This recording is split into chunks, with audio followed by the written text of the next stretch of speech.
रही संविधान बदलने की बात, अभी डिस्कस किया डॉक्टर साहब ने। संविधान बदलने का लेख किसी ने लिखा है जो प्राइम मिनिस्टर का कोई खास इकोनॉमिकल एडवाइजर है। मैंने कहा यार इकोनॉमिकल एडवाइजर तू अपना हिसाब किताब दे कि तूने इकोनॉमी बढ़ाने पे क्या काम किया, कौन से लेख लिखे, किसानों की आमदनी कैसे डबल हुई, डिस्पैरिटी कैसे कम हुई, आर्थिक असमानता कैसे घटी। अरे तेरा काम हुआ है, तनख्वाह तेने उस बात के लिए है, वरना तेरे पे तनख्वाह उल्टी लेनी पड़ेगी सरकार बदलने के बाद, रिकवरी करनी पड़ेगी। ये किसी प्राइम मिनिस्टर या किसी मंत्री के घर से पैसा नहीं आता, ये इस देश के आम आदमी का टैक्स का पैसा है। जो साबुन खरीदता है उस पर भी जब टैक्स देता है, वो सारा पैसा उस तनख्वाह को का हिस्सा है उसमें इकोनॉमिकल एडवाइजर को। इकोनॉमी की एडवाइस देना नहीं और तुम चले संविधान को बदलने। संविधान का एबीसी तुम्हें पता नहीं। संविधान में अमेंडमेंट करो ना, डंके की चोट पे डिस्कस करो।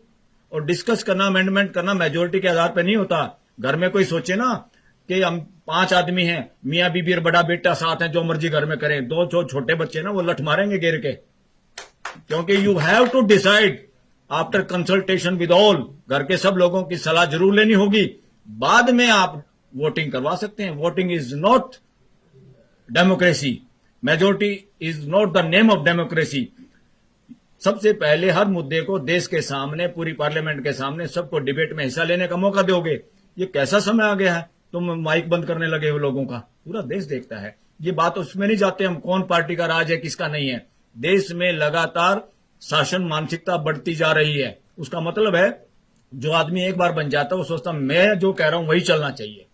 अरे डेमोक्रेसी में शासन नहीं चलता।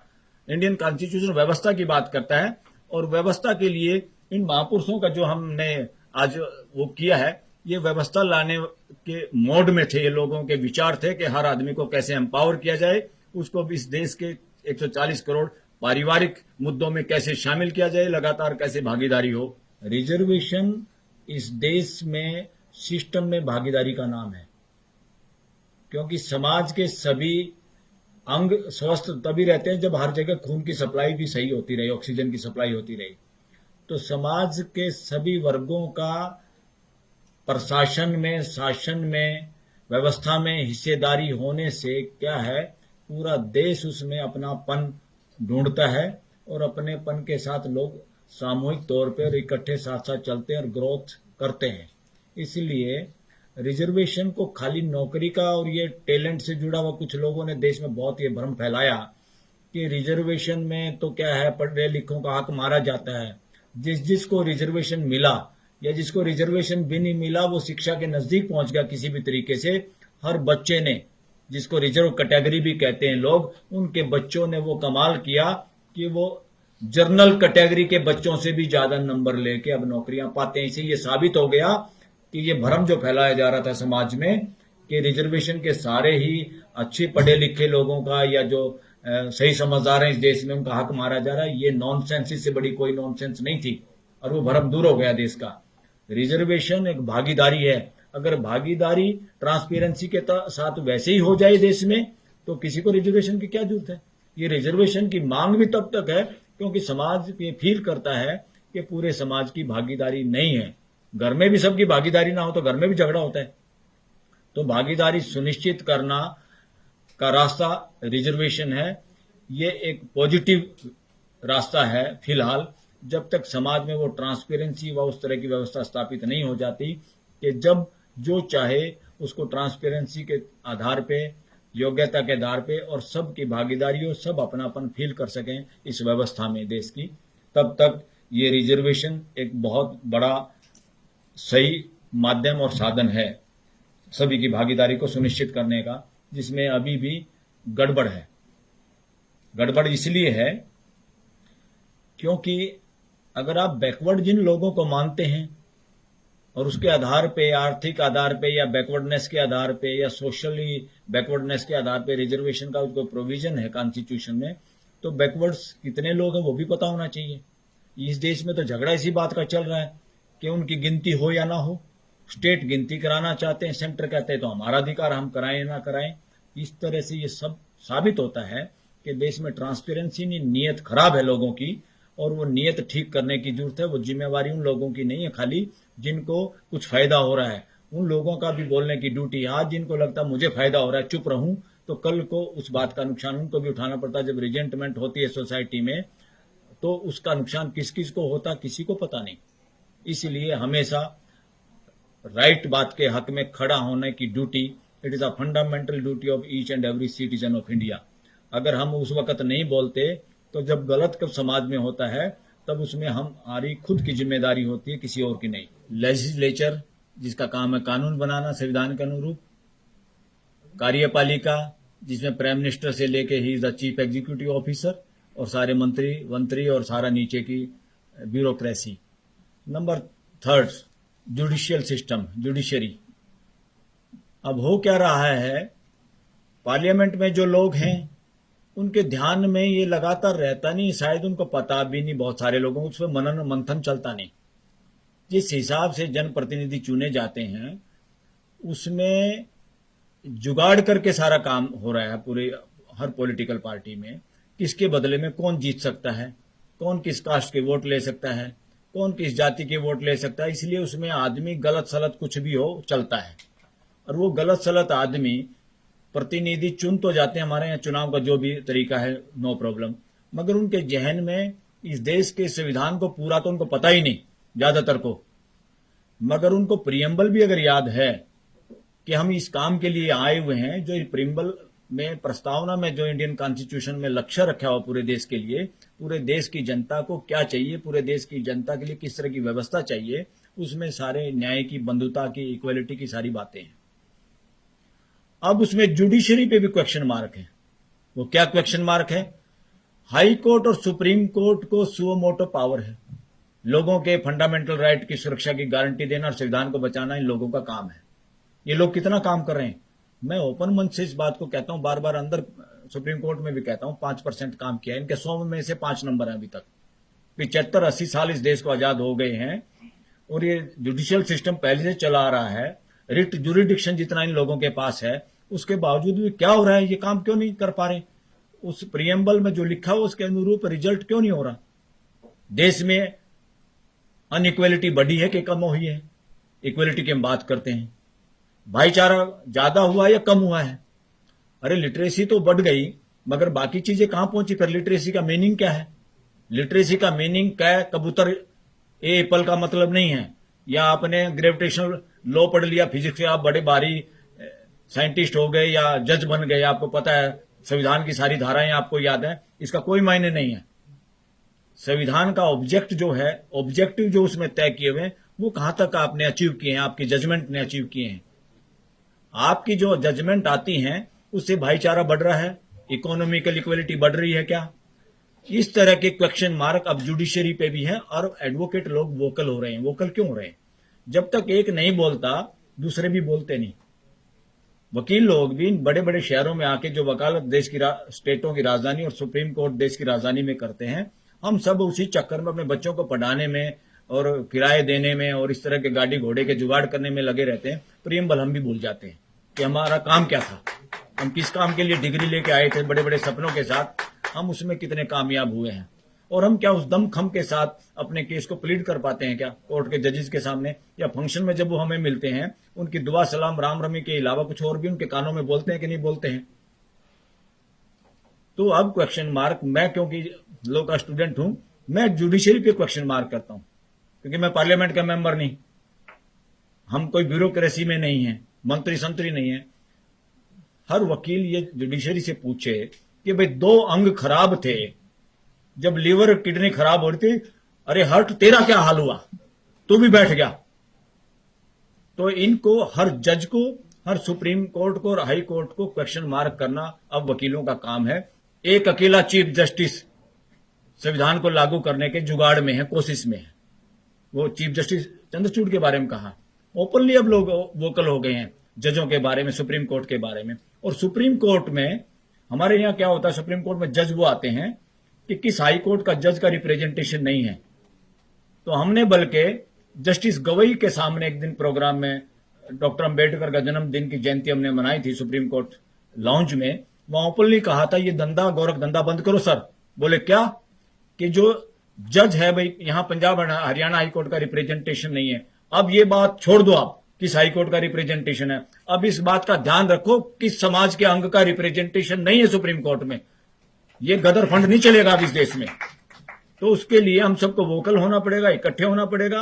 देन जब प्रेशर बनाते हैं, जब बात को रखते हैं बार बार, तब इंप्लीमेंट होती है। और बड़ी बात यह है कि जब इक्वेलिटी और डिग्निटी की बात करते हैं, प्रोफेसर रतनलाल जीते जागते उदाहरण हैं, जो अपने कॉलेज में इनकी प्रमोशन तक रोकने का काम सिस्टम कर रहा है। सिस्टम में अभी इक्वेलिटी, आदमी को आदमी की तरह ट्रीट ही नहीं किया जा रहा। और जब दिल्ली में, देश की राजधानी में, और दिल्ली यूनिवर्सिटी के नाम में ग्रामीण कॉलेज में ऐसा हो रहा है, तो हम अंदाजा लगा सकते हैं देश के दूर दराज इलाकों में क्या हो रहा है। ये बहुत चिंता का विषय है। अगर अन्याय एक के साथ होता है तो समझो अन्याय पूरी दुनिया के साथ हो रहा है। और उसी के साइड इफेक्ट हैं जो समाज के अंदर घर्षण के रूप में, लड़ाई झगड़े के रूप में और फसादों के रूप में समय समय पे निकलते हुए नजर आते हैं। बहुत सारी चीजें इकट्ठी होती है मानसिकता में, तब जाके कोई छोटी सी चिंगारी बड़े उपद्रव में बदलती है देश और दुनिया के अंदर। इसमें कोई दो राय नहीं। अभी तक हमारे देश में जितनी भी यूनिवर्सिटीज हैं, इनमें चलन ही नहीं रिसर्च करने का। क्या रिसर्च करने का? हमारे वकील लोग भी अपने बच्चों को इंग्लैंड में, यूएस में, बाहर की यूनिवर्सिटियों में एलएलएम कराने में गर्व महसूस करते हैं इंडिया की बजाय। क्या कारण है?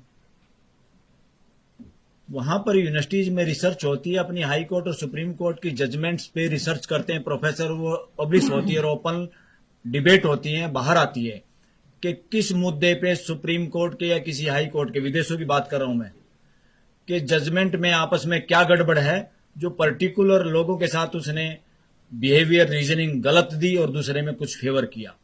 हमारे यहां ये प्रचलन अभी कम है।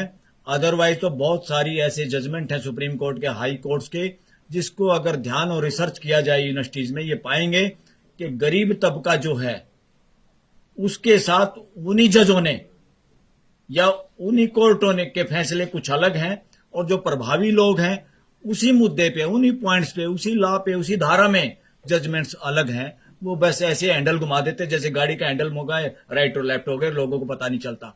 लोग ये सोचते रहते हैं हाई कोर्ट की जजमेंट है, सुप्रीम कोर्ट की जजमेंट है, इससे आगे क्या करें। अब लोगों को, वकीलों को भी, नए स्कॉलर्स जो नए स्टूडेंट हैं, उनको ये देखना होगा किस जजमेंट में सेम जूरिस्प्रूडेंस को लागू नहीं किया गया। Supreme court bar association, high court bar association के भरोसे भी रहने की जरूरत नहीं है। अलग बॉडी बना के भी वोकल होने की जरूरत है। और मैं तो कहता हूं जरूरत है इस वक्त प्रेस कॉन्फ्रेंस करने की भी। सच्ची बात पे कोई कंटेम्प्ट नहीं होता। If you are speaking truth there is no contempt. फिर किसी जज का इंडिविजुअल भी अगर करप्शन के या गलत आचरण का कुछ हमारे पास सबूत है, उसका भी कोई कंटेम्प्ट नहीं होती। ये भय इस देश को खत्म करना होगा, खासतौर पर वकील समाज को। जमानतों के केस में भी अक्सर वकील लोग डिस्कस करते हैं।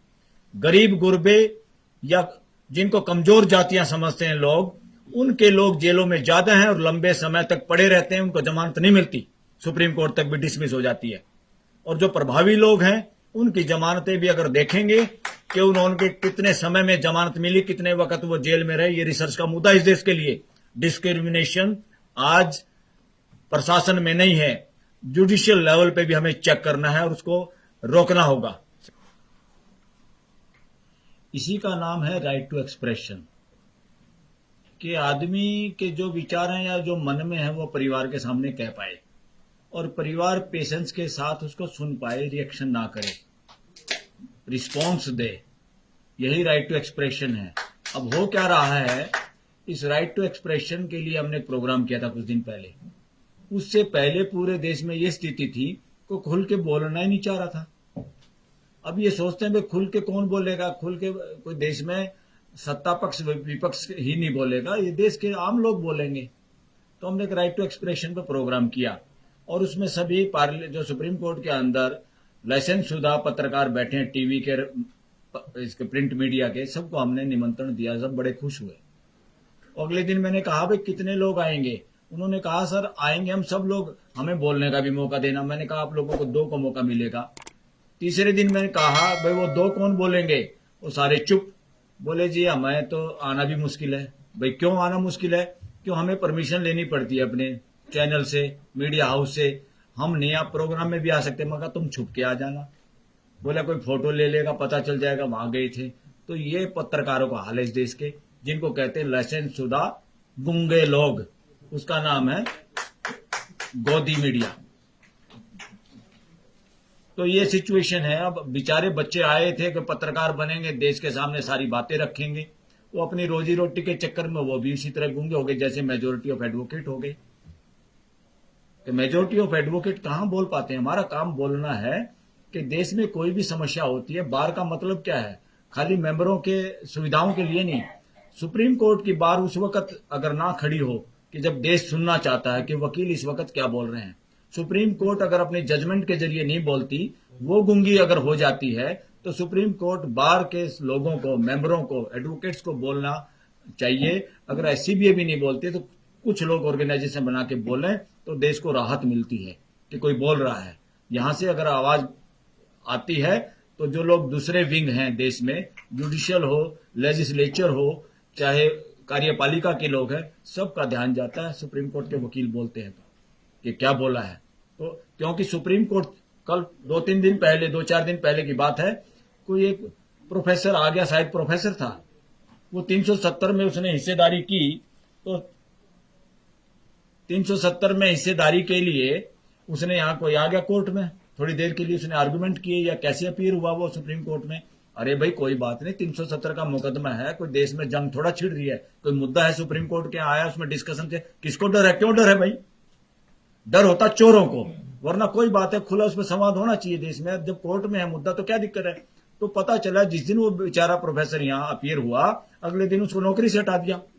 ये सिचुएशन इस देश की, ये इमरजेंसी नहीं तो क्या है? वो तो शुक्र है सुप्रीम कोर्ट के चीफ जस्टिस में जो है उनकी रीढ़ की हड्डी में थोड़ा दम है, उन्होंने जिक्र किया अटॉर्नी जनरल को भी, सॉलिसिटर जनरल को भी। क्या हुआ? तो उन्होंने जब जिक्र किया तो चुपचाप जाके उसको अगले दिन रिस्टेट किया। ये तो सुप्रीम कोर्ट का चीफ जस्टिस करता है। अरे ये काम तो वकीलों को भी करना चाहिए था। पाकिस्तान को हम अपने से बैकवर्ड देश बताते हैं, पाकिस्तान का चीफ जस्टिस को वहां की सरकार हटा देती है, हटाने के बाद सारे देश के वकील सड़क पे आ जाते हैं, और हटा हुआ चीफ जस्टिस इस देश में, इस पूरे ग्लोब पे, धरती पे को भी दोबारा नहीं लगा, वो पाकिस्तान में लगा। हटाया हुआ चीफ जस्टिस दोबारा गद्दी पे बैठा लोगों के प्रेशर की वजह से। तो बताओ डेमोक्रेसी हमारे से ज्यादा कहां है? पाकिस्तान में है नहीं क्या? उसको हम ऐसे बदनाम करें? जिसकी पड़ोसी से नहीं बनती उसकी किसी से नहीं बनती। It is a fundamental duty of each and every human being. अगर हम घर में हैं, अगर हमारी पड़ोस में नहीं बनती तो हमारे अंदर कमी है। तो बार बार ये चिल्लाने से फलाना देश बुरा, फलाना आदमी बुरा, ये वो लोग करते हैं जिनके पास सॉल्यूशन नहीं है, संवाद नहीं है, हिम्मत नहीं है, जिनका हिडन एजेंडा है। वरना पड़ोसी का क्या बुरा, कुछ उसकी मान लो, कुछ अपनी मनवा लो, संवाद होगा तो सब कुछ हल होगा। वो सर एक और बात कहते थे चौधरी छोटू राम लोगों को भाषण देते वक्त कि मंडी और फंडी से बचो। मैं आपको बताना चाहता हूं उसका मतलब क्या है।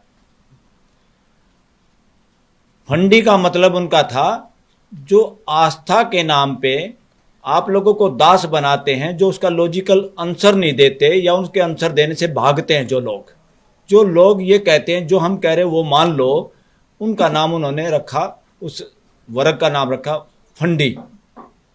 फंडी मतलब आस्थाओं को चुपचाप मान लो, और जबकि आदमी मानने वाली चीज नहीं है, आदमी समझ के मानने वाली चीज है अस्तित्व में। यही संघर्ष चलता रहा।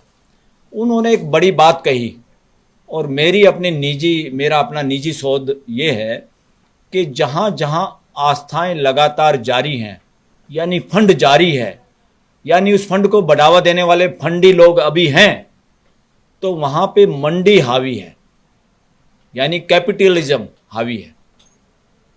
क्योंकि आस्था लोगों को दास बनाती है, और जहां जहां पूरी दुनिया में नजर मारो, जहां जहां आस्थाओं का ठोर ठिकाने मजबूत हैं, वहीं पे कैपिटलिज्म हावी है। क्यों? आस्था सिखाती है कि कोई ऐसा है, आपके कर्म ऐसे, इसलिए आप तो भुगतो ऐसे ही।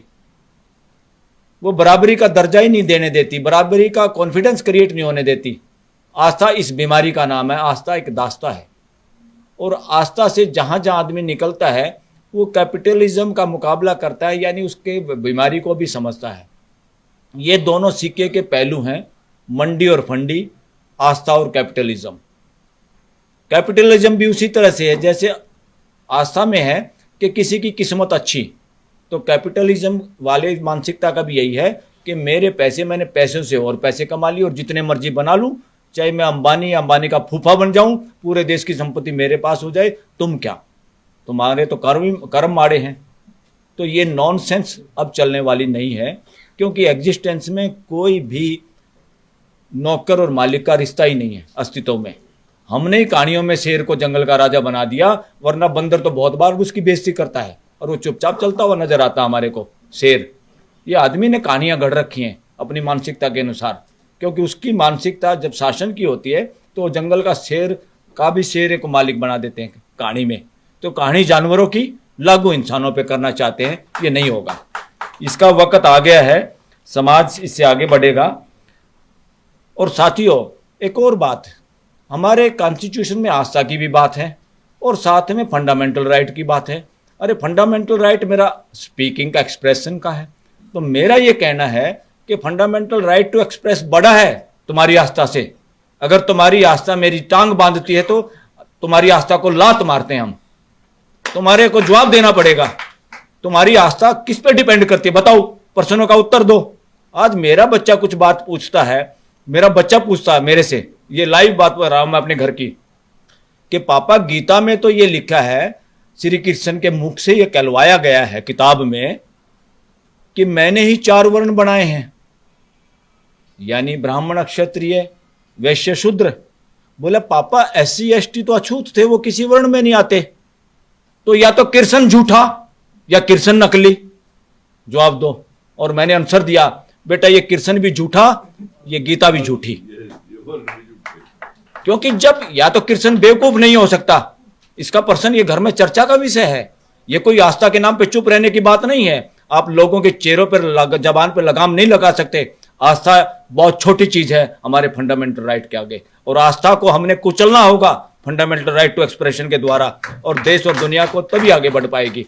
आस्था इतने सालों से, हजारों साल से बेवकूफ बना सकती है कोई आस्था? We have to test logically, reasoning के साथ। हमें हमारी किताब हमारे बुजुर्गों ने लिखी, उन पे हम कोई लाछ नहीं लगाना चाहते। क्या वक्त था, कैसे लिखी, क्यों लिखी, नो प्रॉब्लम। हम प्रेजेंट की बात करते हैं, क्या प्रेजेंट सिनेरियो में वो लागू होती है? लागू करे तो झगड़ा होता है, झगड़ा चाहिए क्या? समानता चाहिए कि नहीं चाहिए?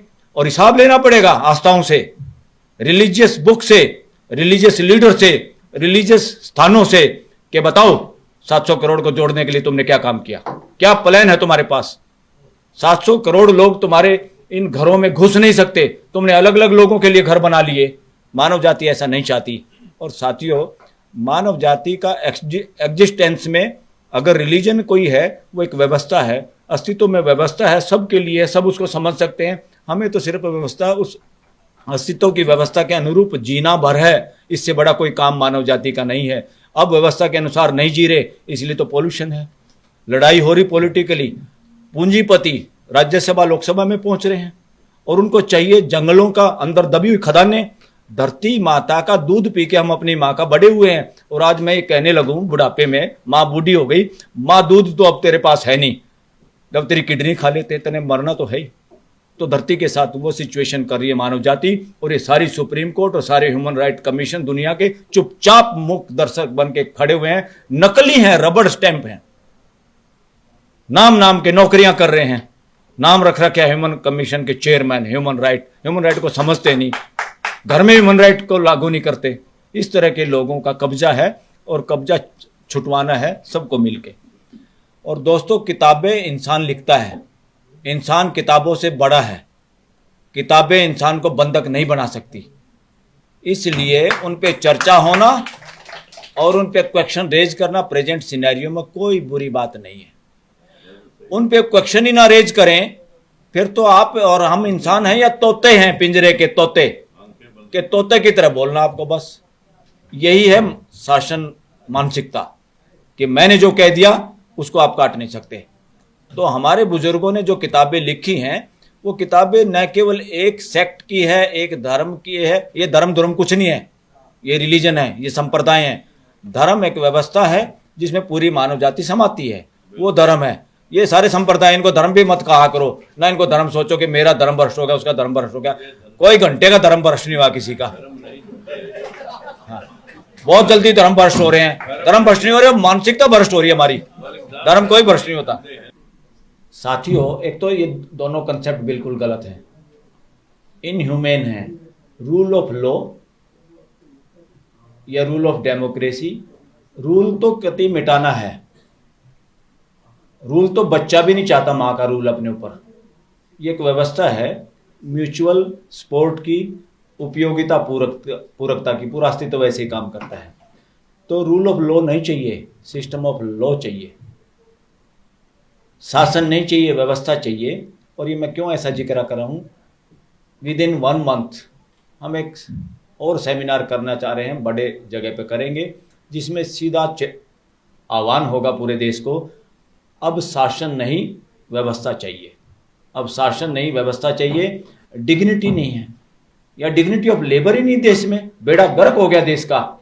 और इस देश को सब ने मिलजुल के आगे, कोई एक मसीहा आएगा, इस फ्रॉड में मत फंसो। एक मसीहा के चक्कर में तो हमने आज तक अपना शोषण करवाते रहे। कोई अपने को हीन समझता रहा, कोई दीन समझता रहा, कोई मूर्ख समझता रहा, किसी को मूर्ख कहते रहे। तो एक मसीहा वसीहा का चैप्टर खत्म, पूरा कांटा, 100% नॉनसेंस बात। और ऐसे ही कोई एक आदमी, एक नेता ही कल्याण करेगा, बिल्कुल काटा। शासन नहीं है, शासन मानसिकता है। ये बदमाशी बंद करनी पड़ेगी देश में, और व्यवस्था इसकी जगह पे चाहिए। शासन नहीं व्यवस्था। आप सबका आह्वान करते हैं, और सब साथियों का सहयोग भी चाहिएगा। उसमें हम सब पॉलिटिकल पार्टी के भी लोगों को, सबको बुलाएंगे, इंक्लूडिंग शासन, अपोजिशन, कोई भी है जिसका दिल करे वो आए, हम सबको बुलाएंगे। और सबके सामने ये कहेंगे, ये शासन वासन की मानसिकता से बाहर निकलो, आप क्लास अटेंड करो इस बात की। कॉन्स्टिट्यूशन व्यवस्था चाहता है। ये ड्रामेबाजी बहुत हो गई है। President of the India, prime minister of the India, बाकी बेवकूफ ऑफ द इंडिया है। चीफ जस्टिस ऑफ इंडिया, बाकी बेवकूफ। न्याय के नाम पे जजमेंट सारी है, न्याय नहीं हो रहा। यहां पे क्या हो रहा है, जजमेंट आ रही है, 2 पड़ोसियों का झगड़ा हुआ, एक के पक्ष में फैसला आ गया, दूसरी अदालत में उल्टा हो गया, तीसरी में फिर कुछ और हो गया। सुप्रीम कोर्ट तो आते आते वो मुकदमे लड़ने वाले बूढ़े हो गए, कुछ तो मर गए। वो पड़ोसी से पड़ोसी बात नहीं कर रहा, 2 भाई बात नहीं कर रहे। सुप्रीम कोर्ट को चिंता नहीं, हाई कोर्ट को चिंता नहीं। अरे 2 भाई हैं, इनको मिलाना है, बेवकूफ हो, इनको तोड़ना नहीं है। न्याय करना है, फैसले नहीं करने हैं। तो सुप्रीम कोर्ट, हाई कोर्ट में किसी में भी कम से कम, नीचे की अदालत की तो हिम्मत ही नहीं। उनको तो ऊपर से जैसे बोलेंगे उसको फॉलो करना है। पावर है तो हाई कोर्ट और सुप्रीम कोर्ट के पास है, जो अलग रास्ता बना सकती है। अरे भाई, हमें फैसला नहीं चाहिए, हम तंग आ गए तुम्हारे फैसलों से। और इनका ठिकाना भी थोड़ा नीचे करना पड़ेगा। ये जो ऊपर बिठा रखे हैं ना, इनको बराबर में करना होगा, भागीदारी करनी होगी। इसलिए मीडिएशन अब लोगों को पसंद है। मीडिएशन में दोनों पार्टियां सामने बैठती हैं, वकील बैठता है, क्योंकि जजों ने भी समझ लिया, वो ये तो नहीं चाहते हमारी नौकरी खराब हो, वो नौकरी सुरक्षित रखना चाहते हैं। पर उनके समझ में आ गया हमारे बस का कुछ नहीं है, हम इस देश के साथ न्याय नहीं कर सकते। नौकरी कर सकते, पेंशन ले सकते हैं। और बहुत सारे जजेस तो इतनी लंबी लंबी जीभ निकाले रहते हैं आफ्टर रिटायरमेंट, अपॉइंटमेंट के चक्कर में। इंडिपेंडेंस कहाँ रहेगी भाई? जब मेरे कोई मैं जीभ निकाल रहा हूं तो मैं कैसे बोल पाऊंगा? तो सारी की सारी ये अपॉइंटमेंट, इस तरह के जो एक्ट बना रखे हैं, इनको दाना डालने के लिए सारे तो ये बकवास बंद होनी चाहिए। इसके लिए हमें बोलना पड़ेगा। एससीबीए नहीं बोलेगी। एससीबीए का प्रेसिडेंट सेक्रेटरी हो सकता ना बोलें, क्योंकि सरकार के साथ मिलकर या प्रैक्टिस चमकाने के लिए मोटी मोटी फीस लेकर नोटिस कराने के जाल में उलझा हुआ है वकील बिरादरी। देश तो इंतजार कर रहा है कि वकील कुछ करेंगे। बातों बातों में कहते हैं आज़ादी में वकीलों ने ये कर दिया, फलाना कर दिया। अरे 75 साल की आज़ादी में क्या किया, उसका हिसाब दो देश को। पहले तो कर दिया जिसने जो करना था। खबरों में बने रहने के लिए फोरम 4 को सब्सक्राइब करें और नोटिफिकेशन पाने के लिए बेल आइकन दबाएं।